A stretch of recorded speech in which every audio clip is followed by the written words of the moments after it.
Bienvenidos a la semana número 10 de geografía. Una disculpa si se cuela algún ruido. Aquí junto hay gallinas y gallos. Siempre grabo esto en la madrugada, pero esta semana he estado muy ocupado, entonces estoy grabando a las 8 de la mañana. Y si se cuela, como les digo, un ruido, disculpen. Vamos a pasar con, así como ese ruido. La... El esquema de lo que vamos a estudiar, seguimos secuencia número 4, la relación entre relieve, sismos, volcanes y procesos internos y externos de la Tierra. Recuerden que esta secuencia la encontramos en la página 48, pero vamos a estar tratando temas a partir de la página 56 hasta la 61. El aprendizaje es el mismo, explica la relación entre la distribución de los tipos de relieve, las regiones sísmicas y volcánicas con los procesos internos y externos de la Tierra. Los temas que maneja Aprende en Casa son definitivamente la Tierra no es plana, la modelación y transformación del relieve, el relieve en México y los énfasis, o sea, a lo que nos está pidiendo Aprende en Casa que pongamos más atención y que es lo que vamos a ver en este video, es el distinguir las principales formas de relieve continental y oceánico, distinguir los procesos de erosión e intemperismo que modelan el relieve y reconocer la conformación y distribución del relieve en México a partir de la dinámica interna y externa de la Tierra. Ojo que en esta secuencia, al final, les voy a asignar su actividad, evidentemente, pero también les voy a poner un examen para que lo tengan presente, que en teoría serían dos actividades, la actividad propia de la secuencia y el examen, que más adelante les explico de qué trata. Pasamos con el primer tema, que es el relieve. El relieve es la forma que tiene la corteza terrestre, o sea, la Tierra, y se divide en continental y oceánico.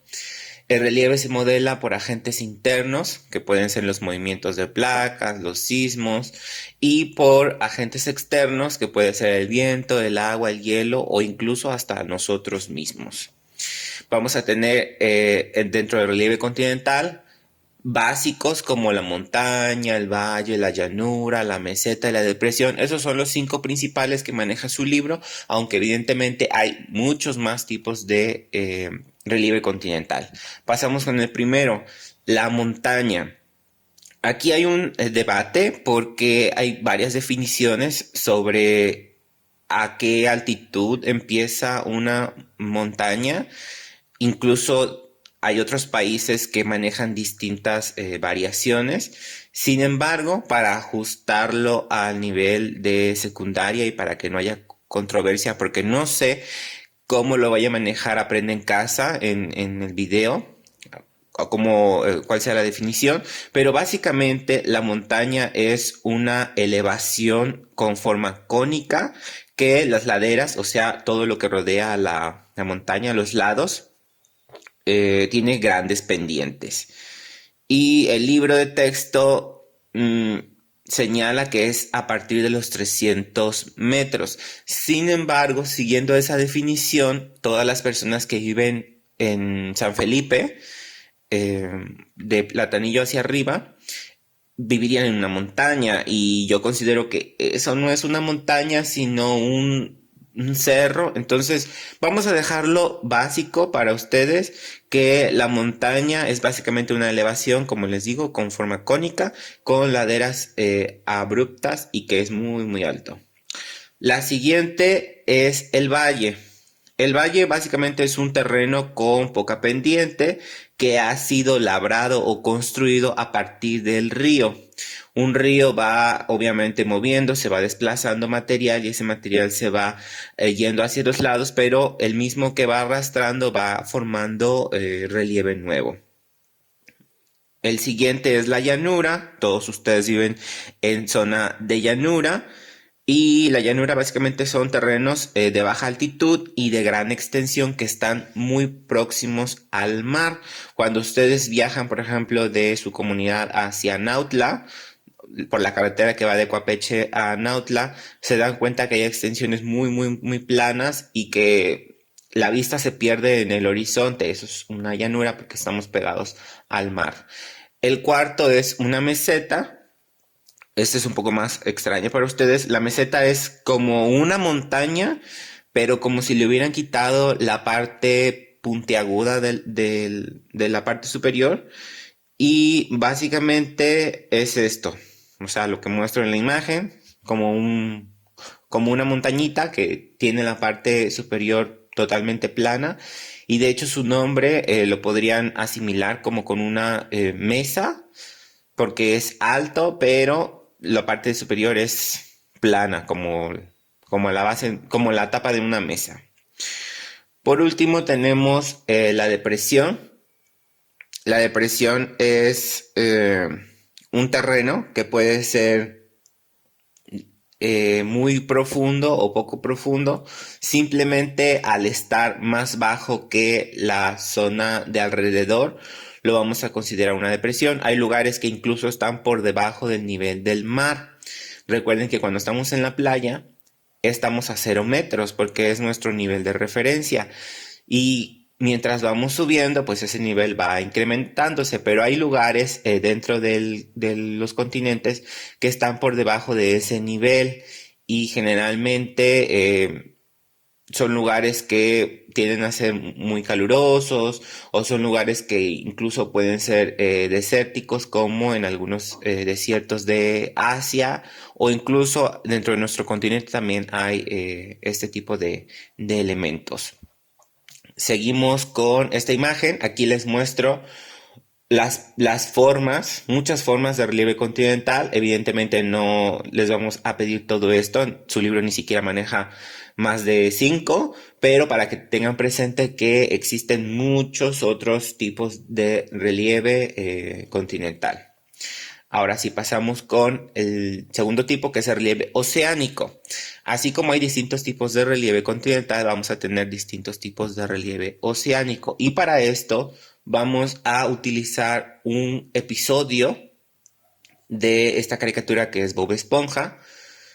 Este episodio es de los más educativos en términos geográficos porque nos explican sin decir la palabra educación o educativo o explicación el tema de relieve oceánico. Probablemente a algunos de ustedes no les guste, pero sí les recomiendo que entren, si tienen la posibilidad, a YouTube y pongan Bob Esponja, El Abismo, que así se llama el episodio, y lo analicen después de este video para que se den cuenta todo lo que pueden ir aprendiendo sin darse cuenta o lo que les ha ido enseñando ese episodio. El primer forma de relieve del relieve oceánico es la plataforma continental. Es lo primerito que tú pisas cuando vas al mar. Es esa zona plana. Y si se dan cuenta, esta caricatura se trata de esos animales que viven en la plataforma continental. Es una zona relativamente plana. Es una zona donde hay muchos peces conviviendo entre ellos y además pasa la luz solar, si se dan cuenta, en el cielo, en este lugar, pues se ve como si estuviéramos en la Tierra, porque al estar cerca de la orilla, pues los rayos del sol pasan bastante bien. Después tenemos el talud continental. En este episodio, Bob Esponja y Patricio regresan de la feria, se pierden, agarran otro autobús y este autobús llega un momento en donde cae por un barranco, baja una pendiente muy abrupta que es básicamente ese talud continental, que es la zona entre la plataforma continental, que es donde pasan los rayos del sol, hasta la zona del abismo. Después tenemos la llanura abisal, que es la zona muy oscura donde incluso el personaje se encuentra con criaturas que nunca ha visto. Esto también llama mucho la atención porque en la vida real los peces que habitan en la plataforma continental nunca se cruzan o nunca tienen contacto con los peces de la llanura abisal porque dependen de otros factores para sobrevivir. Algunos de los que viven en la llanura abisal, si salieran a la superficie, se morirían por la exposición del sol, y lo mismo con los otros. Después tenemos estos dos elementos que los pueden analizar igual en su libro. Estamos en la página 57. Tenemos la fosa y el dorsal. Estos dos elementos se van a formar debido al movimiento y desplazamiento de las placas. Recuerden que las placas no solo están en el continente, sino también están dentro de los mares. En el caso de las fosas tenemos un movimiento convergente donde donde la placa se va tragando a otra placa y esto va creando en esos límites fosas, o casos contrarios donde las placas se separan en límites divergentes y esto va creando materia nueva, que vaya saliendo material nuevo y me va creando los dorsales o lo que serían montañas dentro del mar. Aquí tenemos un ejemplo de relieve oceánico, perdón, es la palabra relieve oceánico, o marino también podríamos utilizarlo.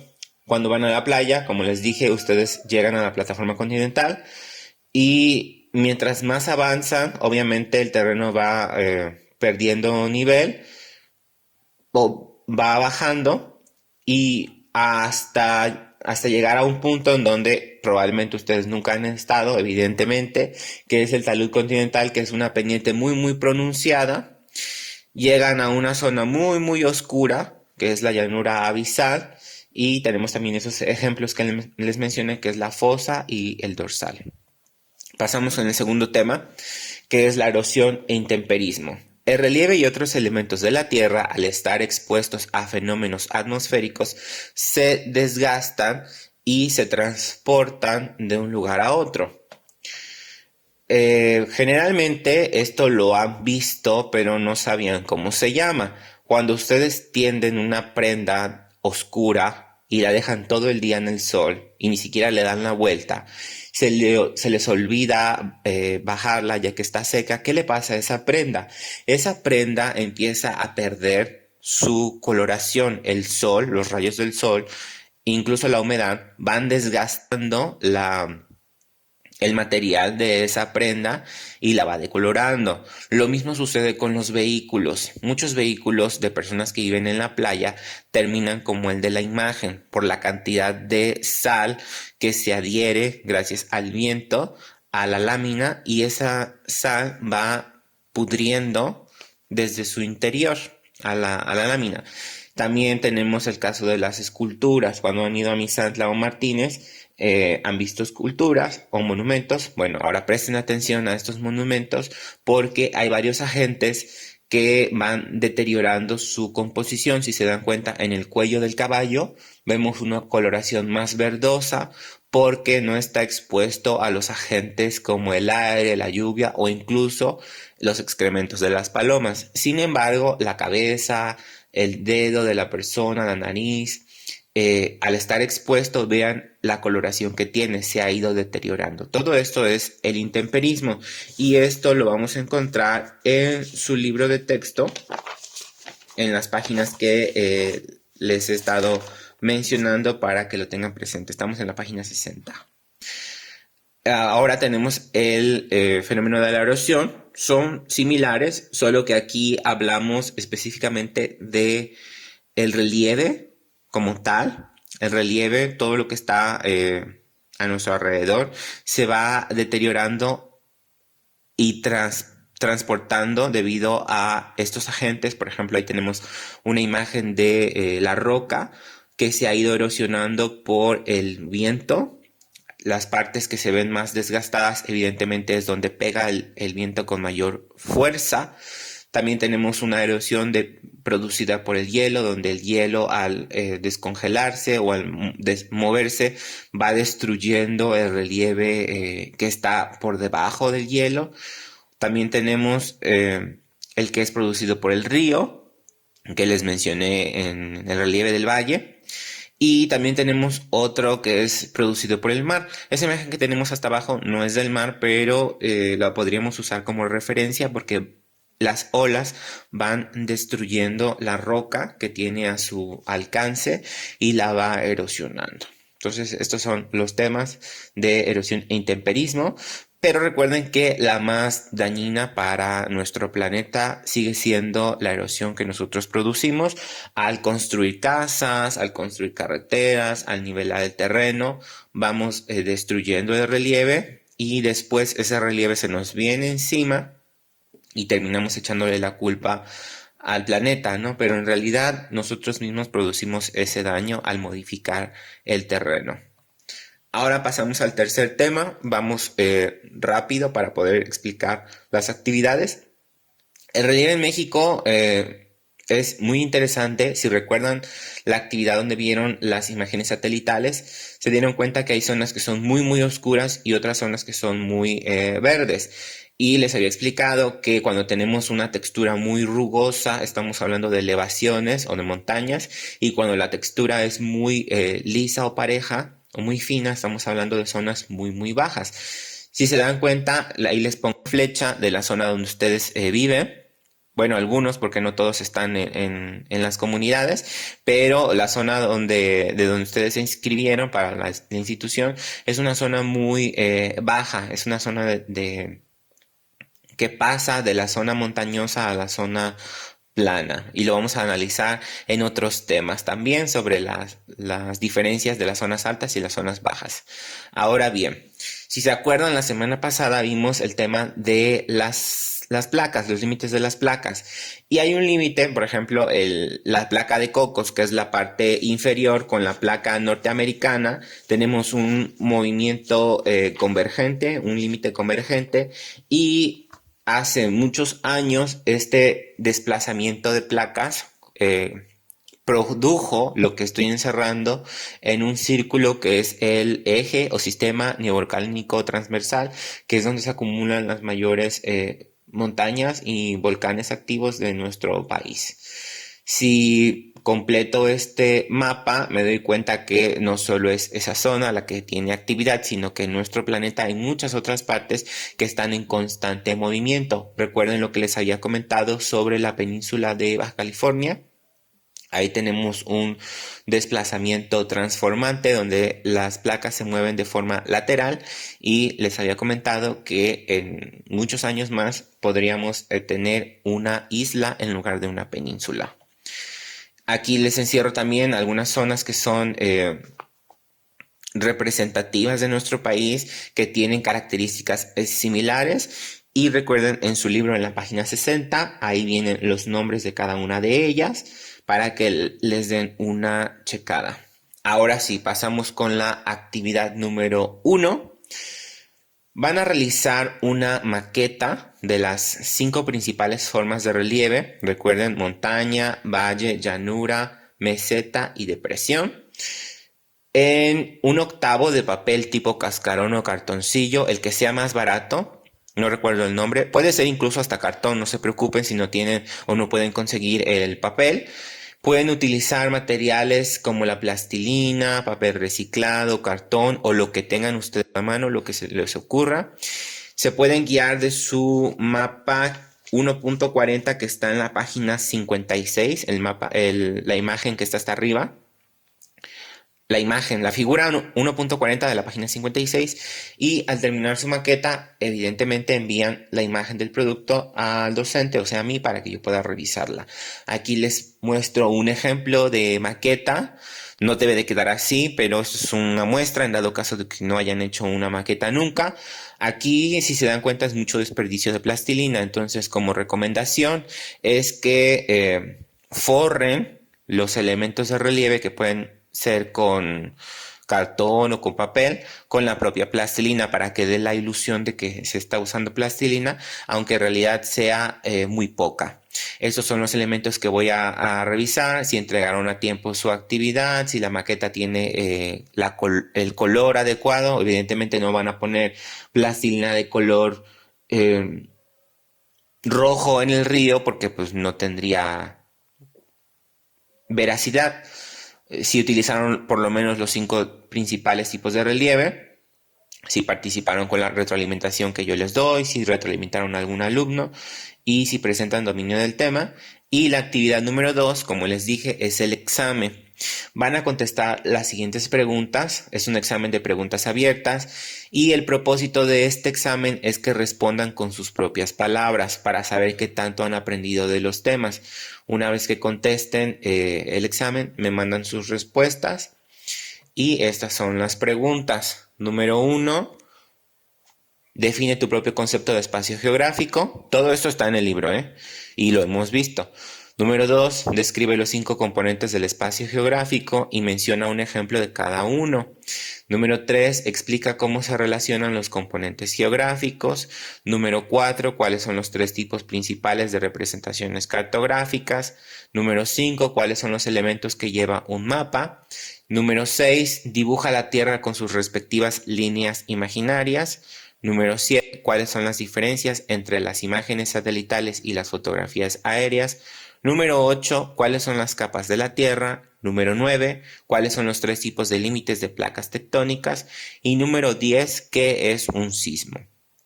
Evidentemente no puedo estar supervisándolos si se copian.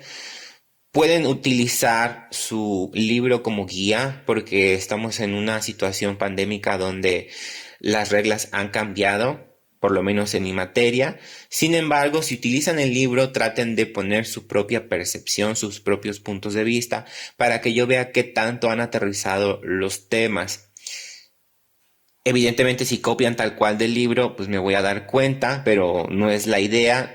No es la idea de que ustedes me pongan un párrafo del libro, sino que ustedes escriban lo que realmente han entendido, lo que realmente conocen de esos temas para que yo los pueda calificar. No va a valer el 100%, evidentemente, el examen, pero me va a servir de referencia y además los va a ayudar con su calificación a los que han entregado todas las actividades. Evidentemente, si su examen está bien, tendrían prácticamente una calificación asegurada de 10, pero los que no tengan actividades, pues el examen los puede ayudar. Si no tienen, si tienen más bien alguna duda, ya saben dónde encontrarme y nos vemos para la próxima semana.